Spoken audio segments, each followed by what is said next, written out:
Oh, I was at a philosophy type meeting last night. We talk about well, whatever interests people, and someone, presents a theme and talks for a while, and then we discuss, and we have a meal first. When I first came, I was impressed by the way this group, a dozen people or more typically, value each other. They just value each other. And it's lovely to be in such company. We were asked as we had an entire session last night on what do you like about the group? First question each person was asked. And then the person was asked, what do you find challenging? Not quite what you don't like, but what do you find challenging? And I said, I was last to speak, I didn't want to speak at all, because I didn't want to get to the point where I was criticising. And I felt the second question was to reveal that, what I think is wrong with the group. And somehow I avoided it when it came to my turn, perhaps by the grace and courtesy of the chap who was leading. And my point was that being religious of a sort, unusual, I'm always cautious about making comments, whether it's too religious for the meeting or whether I should just keep quiet, really. And I'm not sure where to pitch it. So fortunately it wasn't really a criticism of the group, except you could say, oh, well, he's implying I want you all to be more religious or focused on God. I mean, you could have taken it that way, and of course that is my view, really, isn't it? So I suppose I did reveal a sort of criticism, but I didn't want to criticise, so it was heavily veiled in what I find difficult in the group, when to speak and when not to, really. And then the third question was, and what would you like to see? And there was a curious thing that was sort of already brought up, and that is that we really could do with someone in the group who's appointed to suggesting to people that when they are talking too long, probably, had your share of the time now, what are the other views in the group here, and it be recognised that that person has the right and the duty to do this, because it's a blessing to the group if people don't hog the time, talk endlessly, say. It was an incredibly good meeting. It was incredibly uplifting for me. My friend, who I took with me, Case, as they went round the group, first of all, they didn't go just round the room. They took people who were willing to volunteer, and then the chap in charge mopped up those who hadn't yet spoken, went round the room in turn for those that were left, There was only I think there was only 12 people there. Nice group. Funny enough, some of the people that talk a lot, so we say endlessly, they weren't there. And one of the main people that had suggested we go through this session, they weren't there either. they just thought, it's just odd.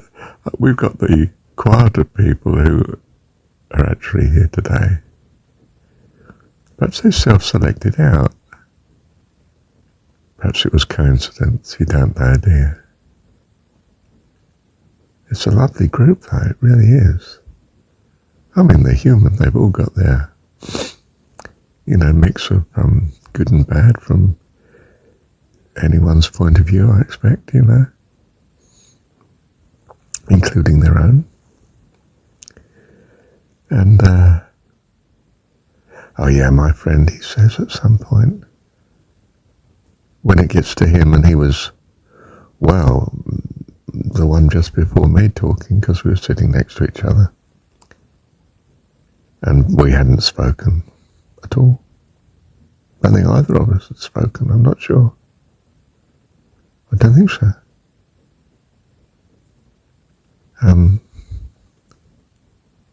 What did he like about it? Marshall, who brings me every week, because he doesn't have a car. It's not that he can't afford one. He, well, for some reason or other, hasn't got one for a while. And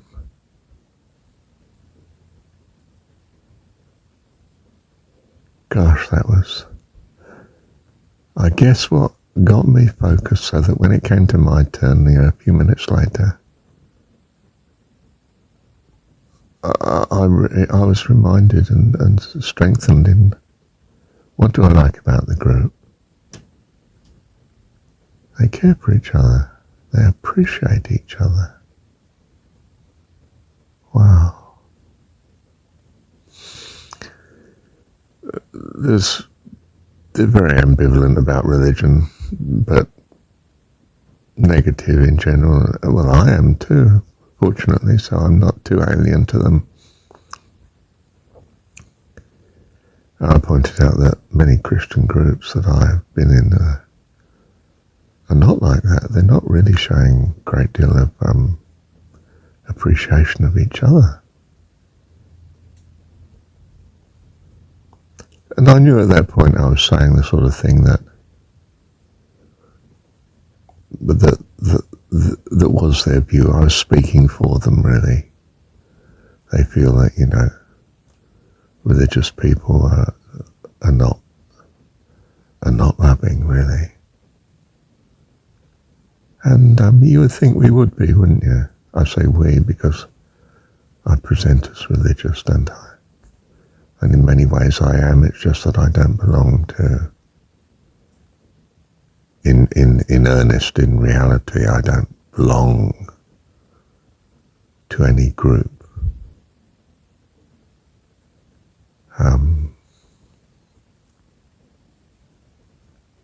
I didn't tell them that, of course.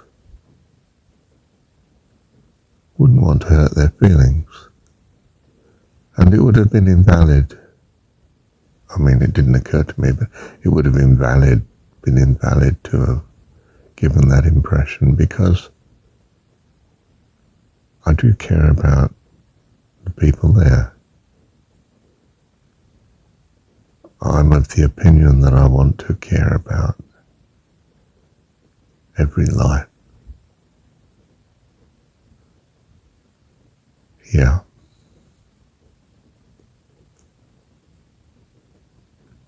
I'm very hopeful that my God does too.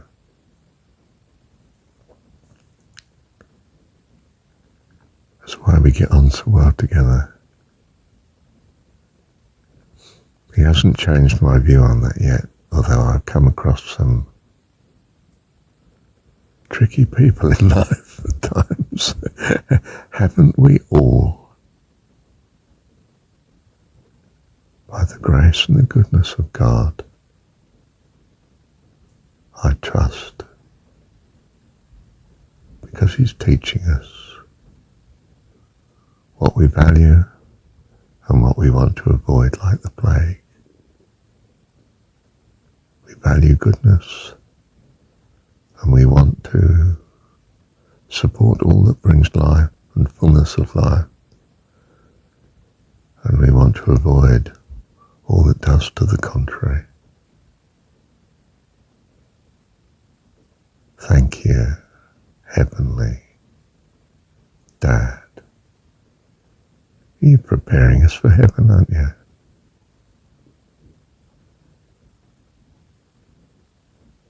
Lovely Dad. Love you, Dad. Thank you, Dad.